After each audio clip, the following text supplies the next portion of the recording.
This is a Fox News alert. The man suspected of mailing more than a dozen apparent pipe bombs to prominent Democrats and media figures has been arrested and charged in the state of Florida. The suspect, Cesar Sayoc Jr., has been charged with 5 federal counts. He could face decades in prison if convicted on those. Fox News' Phil Keating is outside the FBI offices in Miramar, Florida for us tonight and has the very latest on this developing story. Phil?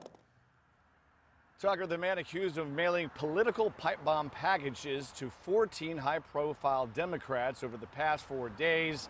Well, he's behind bars tonight, including 2 presidents were receiving these packages, and this put the nation in a chaotic watch for the suspect for 3 days.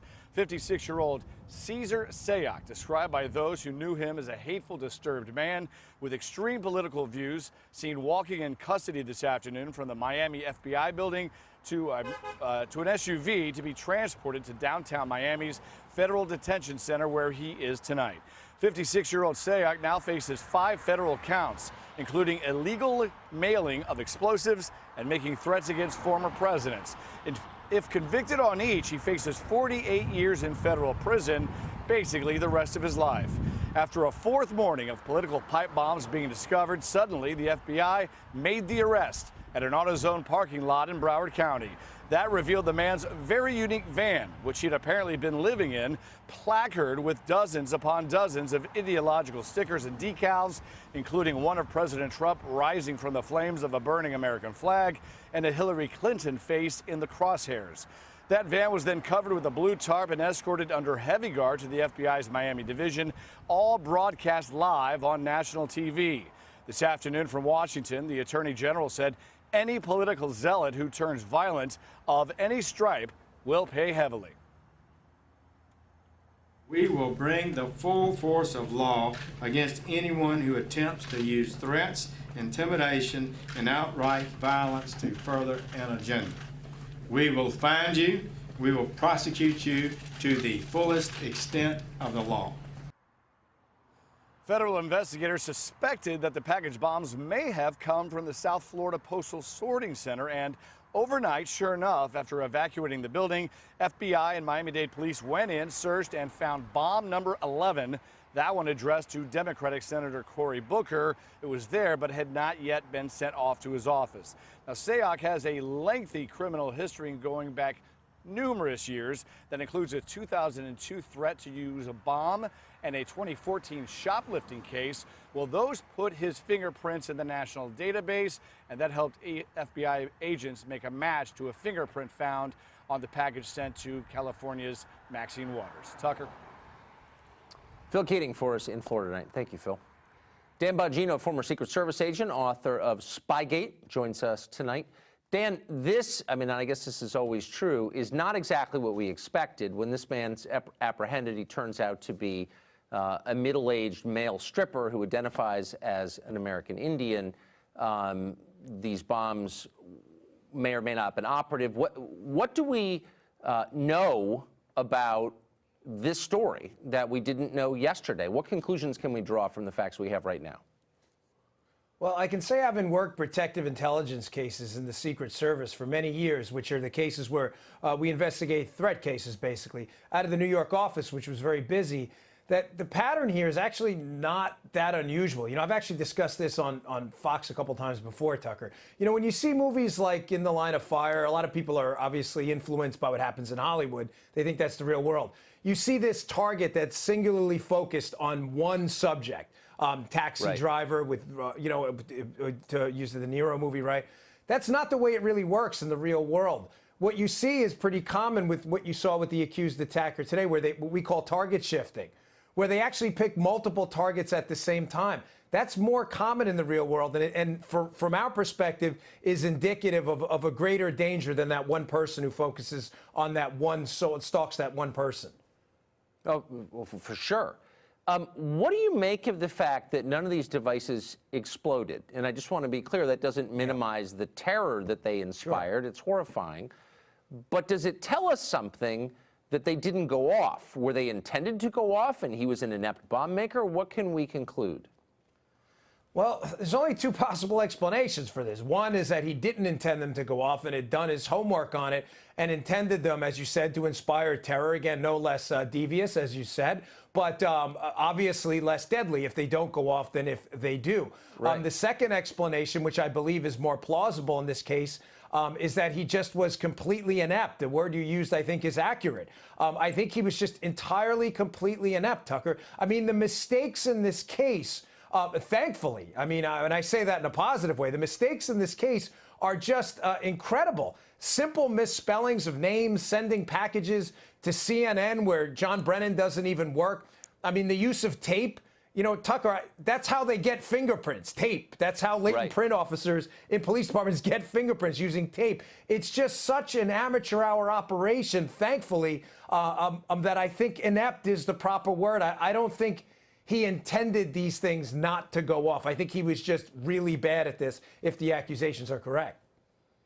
If this man did what he is accused of doing, the profile is, I don't think, what you would expect. Again, this is a man in his mid-50s who identifies anyway as a Seminole Indian and has worked apparently for decades as a male stripper.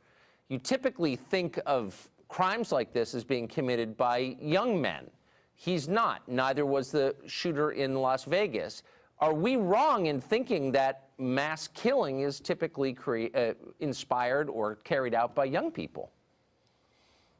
Well, in this case, Tucker, I would attribute a lot of this, and I've seen this in some of the investigations I conducted into similar threat cases where the mail was used, whether the mail a threat or not. Narcissism may be at play here, and I mean extreme narcissism. I don't mean looking in the mirror and combing your hair. I mean, when you look at the background of this guy, apparently, again, these are allegations, of course, but a former coworker said he was a steroid user, was obsessed with working out. This extreme narcissism and thinking you're somehow going to change the political process and you're the guy to turn this around, it's actually not that uncommon. And that target shifting is important. That was always a bullseye to me, that this person was a bigger danger than he was letting on if we found evidence that they were targeting multiple people at the same time. It's not just the quantity of people. It's the fact that they are so obsessed with doing something that they're not even willing to focus on one person. They'll get anyone. So it's not, the profile's pretty serious on this. This is a very weird story, and so I look forward to finding out more. Yeah, I think we all do. Thanks, Dan, very much. Good to see you. Yes, sir. Thousands of Central American migrants are making their way to our southern border to claim asylum. Meanwhile, the city of San Francisco, which is completely out of control and filthy, wants to let illegal aliens vote in some local elections. That'll make things better. That's next. And the president, meanwhile, rallying supporters in Charlotte, North Carolina. As we speak, we're monitoring that rally, and of course, we'll take you there live if news occurs. We'll be right back. And then they go back to the White House. Look at this crowd. It's crazy.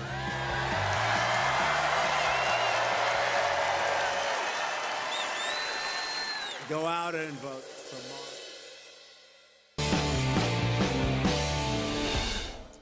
Well, the president has threatened to close the U.S.-Mexico border and cut aid to various Central American countries in response to the massive caravan of migrants making its way slowly up from Mexico. Secretary of Defense General Jim Mattis has also ordered hundreds of U.S. troops, about 800, to the U.S.-Mexico border in anticipation of their arrival.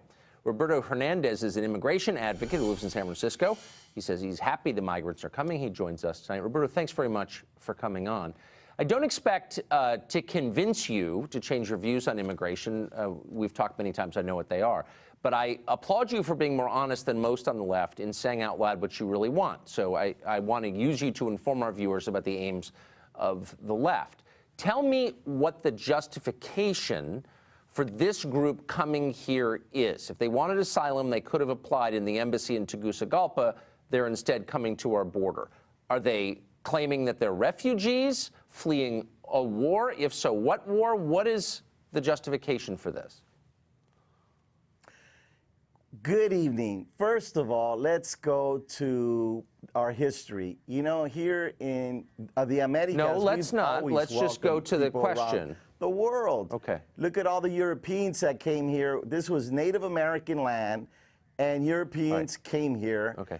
You've This is the demonstrated an Americas, ignorance of and history we sufficient should that I don't always want you trying to welcome educate us. And then people. I just want you to answer my question about right now, if that's okay. If we just stick to the question, what is the justification, the legal justification, for these people coming to our border and not the U.S. Embassy in Tegucigalpa?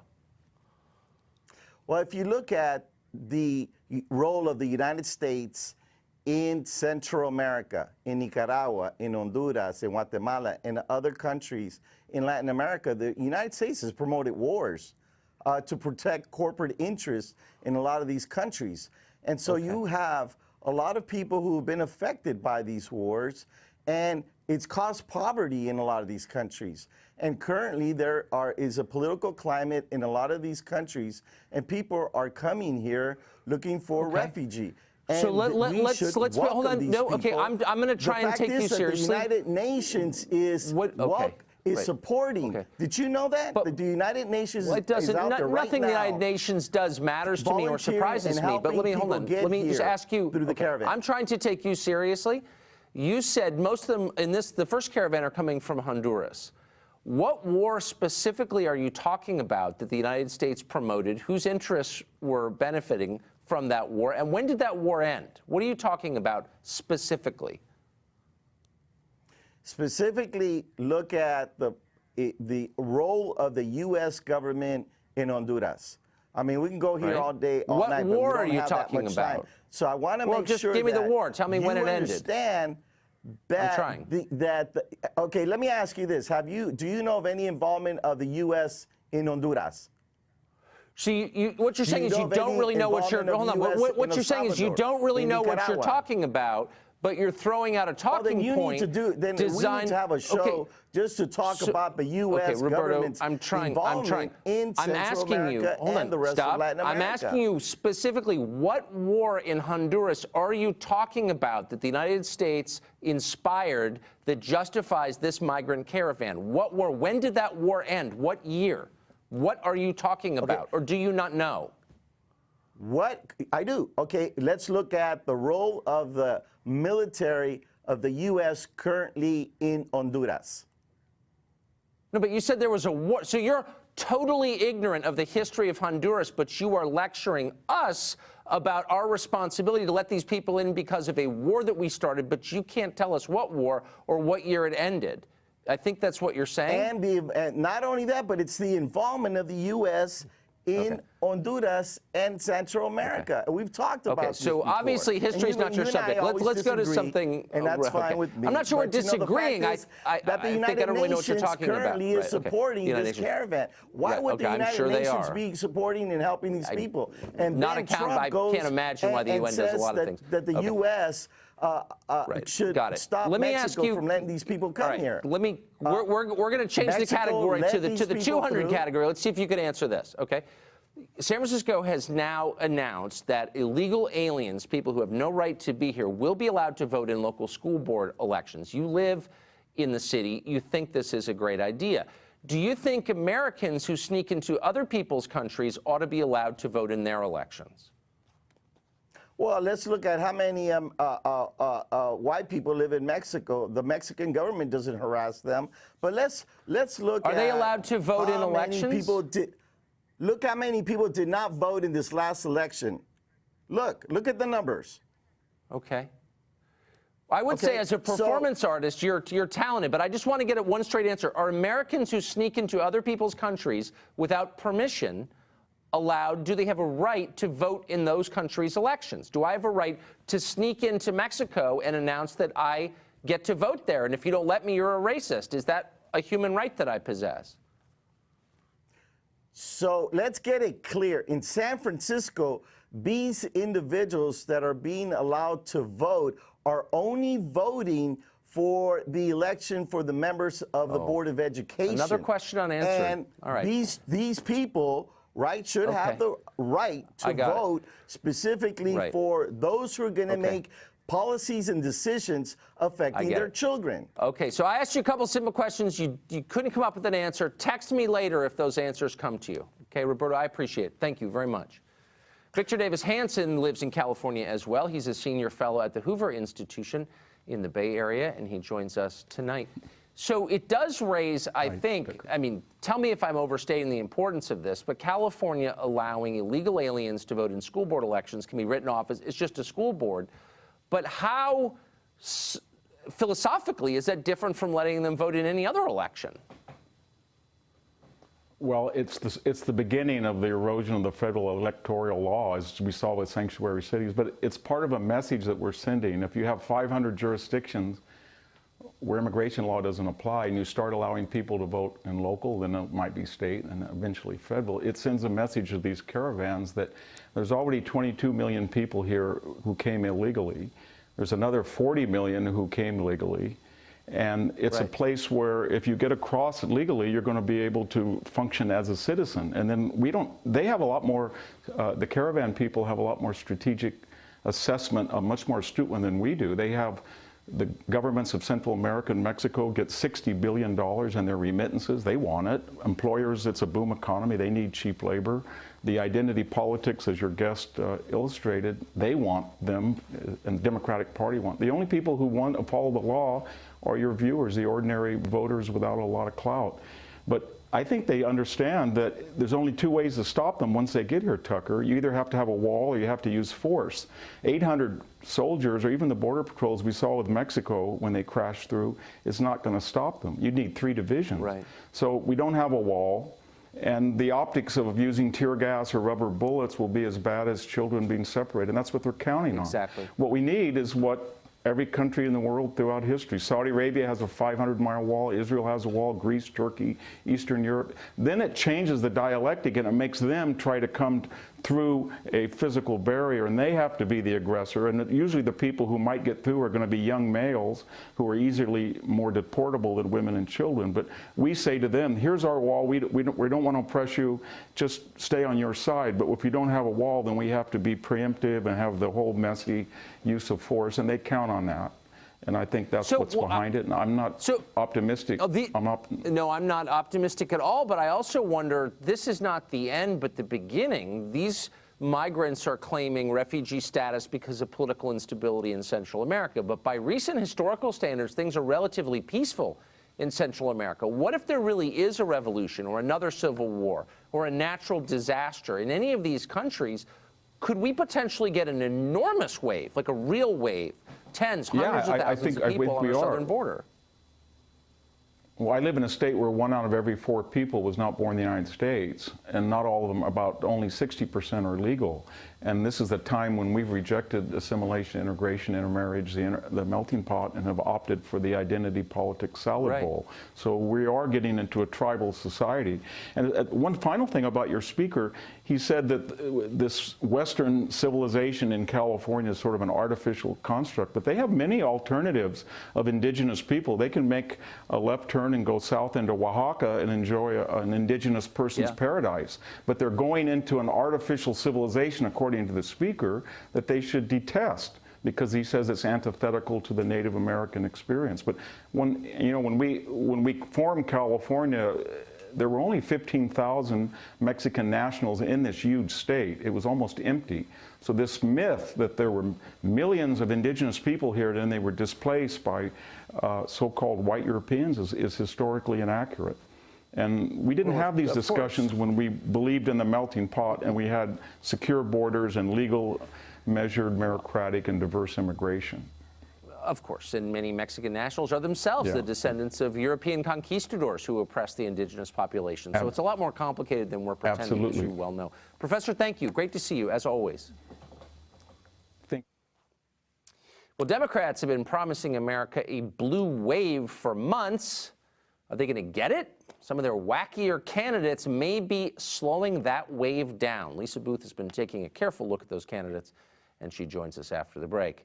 We're, of course, also monitoring the president's rally now ongoing in Charlotte, North Carolina. Stay tuned. Stop catch and release. End the visa lottery that we talked about. End chain migration. And we will keep the criminal drug dealers and terrorists the hell out of our country.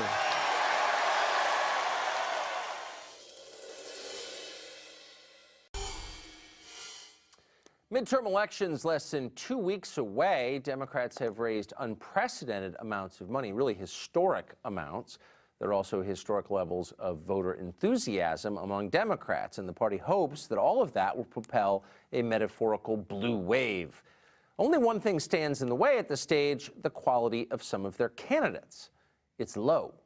Consider law professor Katie Porter. She's a Democrat running for Congress in a basically Republican-leaning district in Orange County, California. The Washington Free Beacon has published documents that Porter submitted to a progressive activist group, and those documents show she supports the creation of something called the Department of Peace Building, DUDE, as well as reparations for African Americans and lots of other left-wing ideas that most people think are stupid. In Arizona, meanwhile, Democrat Carlson, treated by the press as a real candidate, has lost the endorsement of the State Troopers Association after the members revolted against her candidacy. Sinema has been caught faking key aspects of her biography. She has also called her state, quote, the meth lab of democracy. Welcome to Arizona. And said on a radio show in 2003 that she did not care if Americans joined the Taliban. She's a lot of fun. Lisa Booth is a senior fellow at the Independent Women's Voice, and she joins us tonight. Lisa, Hi, thanks Tucker. a lot for coming on. So first to this candidate in Orange County, California. Is she in step with the voters of this district, would you say? No, she's absolutely not. And that's what's so crazy about the fact that this race is so competitive, because as you mentioned, this is Orange County. Clinton did win the district by 5.4%, but this has been a traditionally Republican-leaning district. However, Katie Porter says that Elizabeth Warren is her mentor. This is someone she admires. You go to the list of endorsements on her website, it's Emily's List, Planned Parenthood, anti-gun groups, every progressive organization you can think of. So she is absolutely out of step with her district. She wants single payer. She supports Bernie Sanders' single payer system plan that would also give health care to illegal immigrants. She supported California becoming a sanctuary state. So you just go through the policy that she supports, and it is entirely inconsistent with the district that she's seeking to represent. Can you be a lot more specific about the Department of Peace Building? Would there be a peace building SEAL team that would go out and create peace by force? Or did she put meat on those bones? I don't know. It doesn't sound like a very dangerous group to be a part of, though. So unlike the SEAL Team 6, where you go through rigorous training and so I don't Standards know. are much lower about for peace building. I think so. So it seems like a big deal in the Arizona Senate race for any professional organization or union to withdraw an endorsement this close to an election. How did this happen with the state troopers and Carlson? It is a big deal because this is the thing. She's been running on the endorsement to kind of bolster her law enforcement and also on immigration issues, essentially border security. So this is a big deal for her. And what happened is the group put out the endorsement and then found out that some members were not so happy about it. So now they're deciding to be neutral in this race. And I think the border security issue is really big because Carlson has also been part of this group called No More Deaths, where she was part of a group that helped and aided illegal immigrants in trying to cross the border. And this group has said about U.S. Border Patrol that they engage in a systematic torture. So this is a group that's been very critical of border security. And she has also compared illegal immigrants' deaths to that of our troops dying. So this group's been kind of wacky, and she's supported it in the past. And clearly what she's been trying to do is run from all these comments that have come back to haunt her as she's been trying to position herself as a moderate in this Senate race. Yeah, those remarks comparing the deaths of illegal aliens in the desert to our troops in Iraq really were pretty far out. I don't think that we're shading those or taking them out of context. That was pretty unbelievable. Well, Lisa Booth, thank you. You've been on this for us, and I appreciate that, and I hope we'll see you again next week for more updates. Thanks for having me, Tucker. I appreciate it. Well, does your right to free speech include your right to have views that organized Islamic groups don't think you should be allowed to have? Well, a European court has ruled on that. Sharia speech codes have come to Europe. We're not overstating it. That happened, and we have details. Of course, Europe isn't the only place where freedom of speech is threatened. Sadly, in America, our leaders don't support it either. The social justice left, authoritarians in Silicon Valley wage war on speech every single day, and they are winning, we are sad to tell you. That's addressed at great length in a new book called Ship of Fools, available for purchase, TuckerCarlson.com.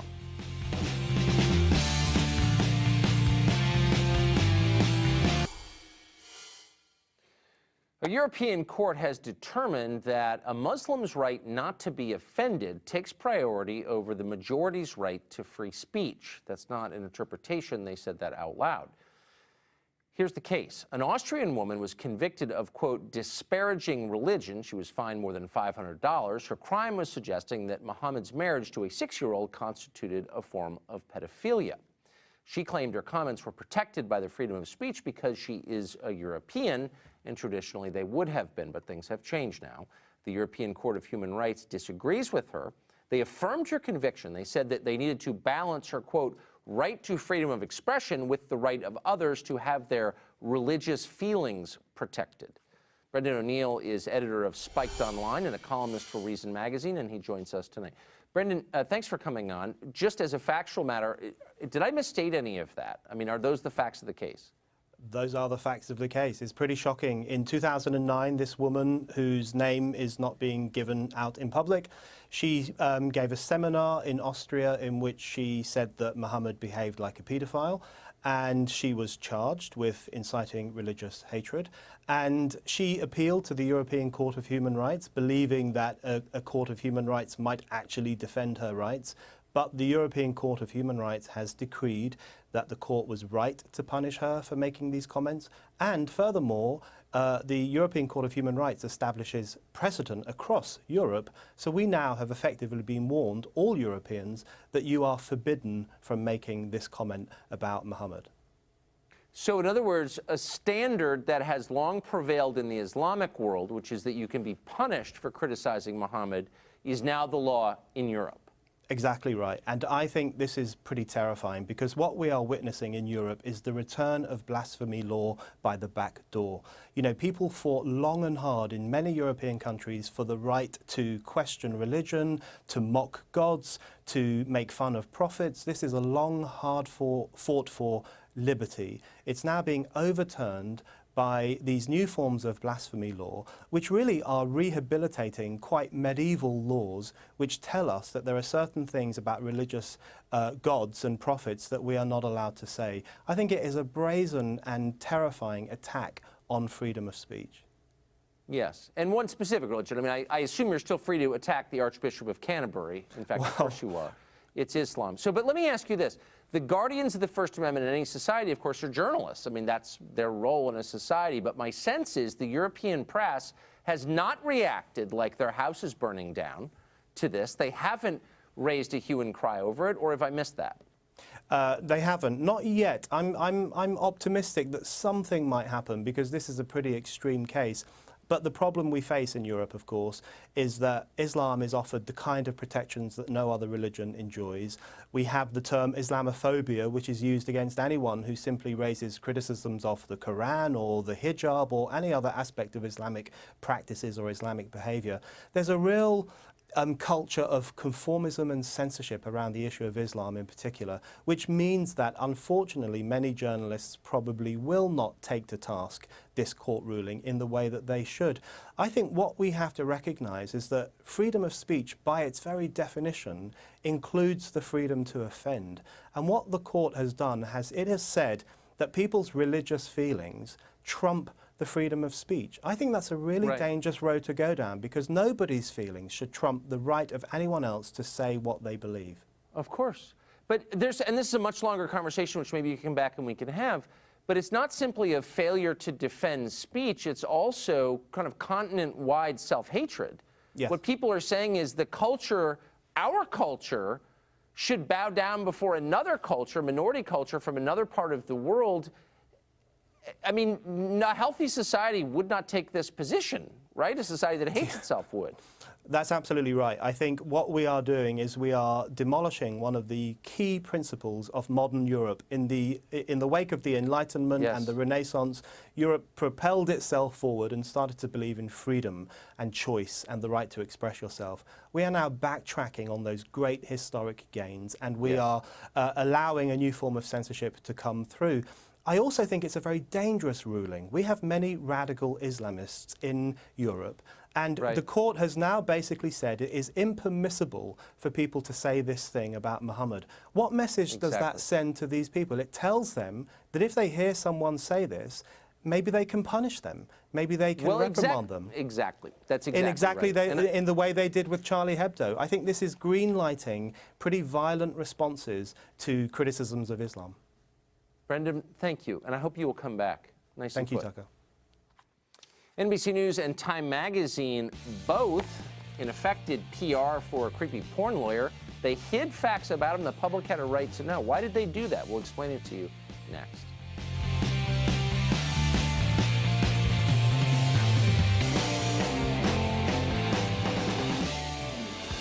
Well, if you've got a television set in your house, you know perfectly well that the media have been celebrating creepy porn lawyer as a resistance hero for months and months now. But it turns out they're not just celebrating him, but actively protecting him by withholding damaging information about him from you, the public. Two examples of this. Last June, creepy porn lawyer told Time Magazine that the Democrats absolutely needed to nominate a white man in 2020. Now, saying something like that would have instantly wrecked his political career as a Democrat. There's nothing that offends Democrats more than that phrase. But have no fear, Time did not tell you that. Democrats didn't know for months because they sat on the story. Meantime, creepy porn lawyer became a national figure.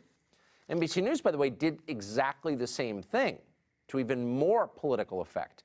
When creepy porn lawyer and his client Julie Swetnick accused Brett Kavanaugh of participating in a long series of public gang rapes. Remember that? Creepy porn lawyer presented a sworn statement from a second woman that seemed to back up some of Swetnick's claims. You probably vaguely recall this. Well, 2 days after he released that sworn statement, the woman recanted the story to NBC News reporters. She said that CPL had, quote, twisted her words. In other words, NBC News had credible information that dramatically undermined accusations against Brett Kavanaugh. It would have been nice to know that before the vote, but they didn't tell anybody. Huh.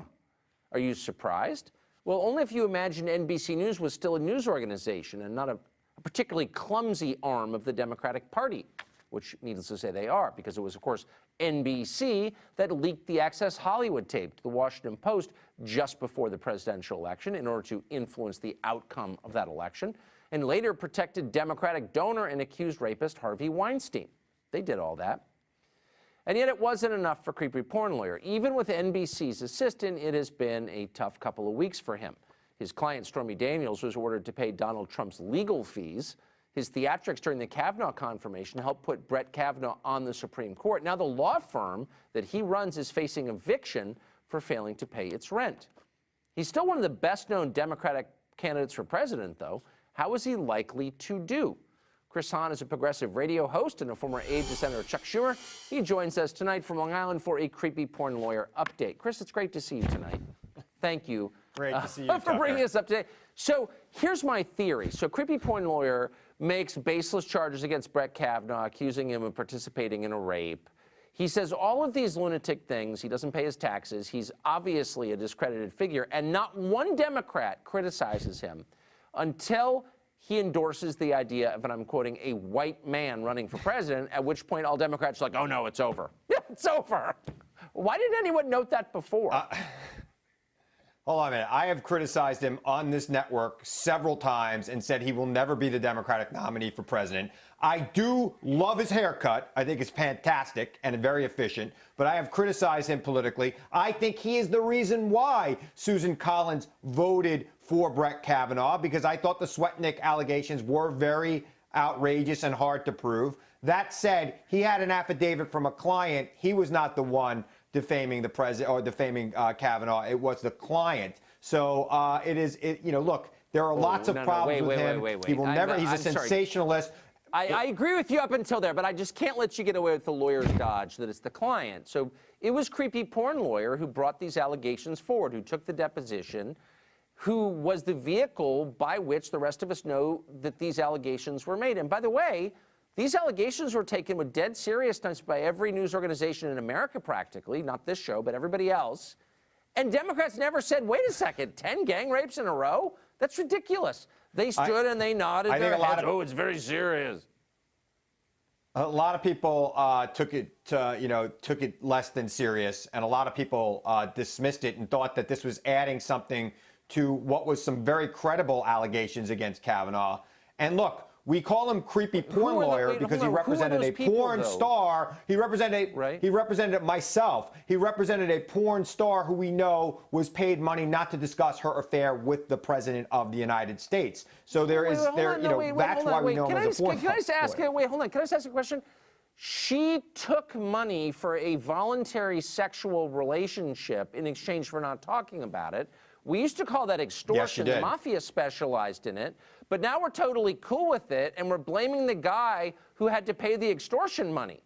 How does that work exactly? Are we for that now? We actually don't know exactly how that money was proposed. In fact, it could have been proposed by the person who wanted to cover it up, not necessarily the porn star who wanted to tell her story. We never got to the bottom of that. And the president's lawyers did settle the matter, so I think they were happy with the arrangement. Oh, so they didn't want to talk about it, therefore they must be guilty. But just for the record, I want to get this on tape. You're totally cool if people have a consensual sexual relationship and one of them gets money not to talk about it. That's okay with you? I'm not. If that person breaks the agreement and talks about it anyway, it's the fault of the guy who paid her off not to talk about it? Like, what world is this? I am not in favor of extortion. I was just pointing out you're calling him a porn lawyer. We know why we call him a porn lawyer. We got to remember why he's a porn lawyer and who he represented. Not just it wasn't like he was arguing for more money from the porn stations. Yeah, he's a creepy porn lawyer. Anyway, just wanted to clear that up. Chris, thanks so much for clarifying all that. Appreciate it. Thank you, Tucker.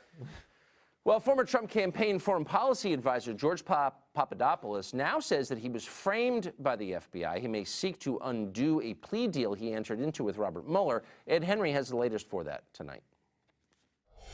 Tucker, I was there at Fox and Friends this morning when George Papadopoulos stunned us in this exclusive with Brian Kilmeade, flat out charging he was framed by the FBI, that he may now seek to undo his plea deal with Robert Mueller and pursue a trial on what he called an entrapment case. That's 180 degrees from the grand predictions in the media when Papadopoulos pled guilty 1 year ago this month to lying to the FBI. There were all kinds of reporters and pundits suggesting this was a bombshell. It would damage President Trump. Instead, Papadopoulos was sentenced to just 14 days in prison. His plea deal has not a whiff of collusion with Russians, and he emerged from his testimony on Capitol Hill Thursday declaring he's happy with how all of this has turned out. A far cry from last October, when people in the media were declaring his cooperation with Mueller would prove to be bigger than the indictments against Paul Manafort, even though Trump aides have repeatedly said Papadopoulos was a low-level aide.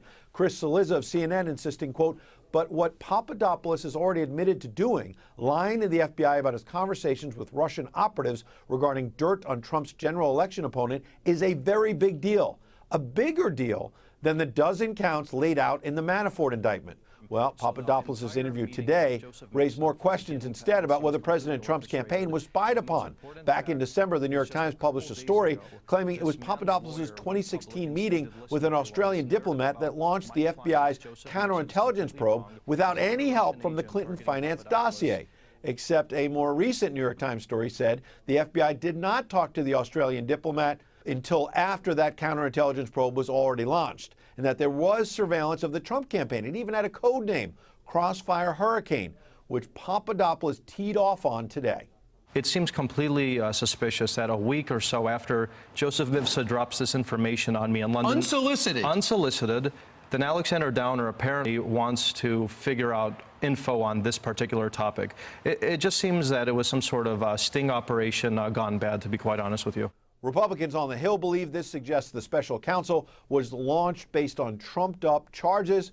Democrats continue to insist, no, this is all about the president's allies trying to undermine Mueller's findings, which we now expect to come after the midterms. Tucker? Ed Henry, thanks for that. Democrats tell us they believe survivors, but not all survivors. We'll tell you which survivors they believe after the break. We believe survivors. Beto is way hotter than you do. We believe survivors. We believe survivors. God bless you. Excuse me. Let my wife through. We believe survivors. The Democratic position on sexual harassment and assault is very simple. Believe women, all women at all times in all cases. Because women always tell the truth. They do not make false allegations, ever. You cannot doubt them. Skepticism is hate. So with that standard in mind, we've been watching the Keith Ellison case pretty carefully. Ellison is, of course, a Democratic congressman from Minnesota. He's running for Attorney General for Minnesota. His ex-girlfriend has accused him of physically abusing her. Because we do take women seriously, we asked her on the show to tell her story. Here's how she described the Democratic Party's response to her allegations. Watch. If you look on social media, if you see some of the letters that have been written, that basically say they don't believe me, the folks who have signed on, it's pretty apparent. There's been a lot of bullying, there's been a lot of harassment, isolation, by many folks that I stood side by side with, supporting them in their campaigns. Democrats don't believe me, she said. Turns out she was right. Just yesterday, the chairman of the Minnesota Democratic Party put it this way, quote, "I don't believe her." So apparently it's time to revise the believe all women rule. It turns out Democrats believe all women who make allegations that could be politically useful to them. The rest are ignored and attacked. That's the real rule. That's it for us tonight. Thanks for a great week. We'll be back 8 p.m. Monday night, the show that's the sworn enemy of lying, pomposity, smugness, and groupthink. Have the best weekend.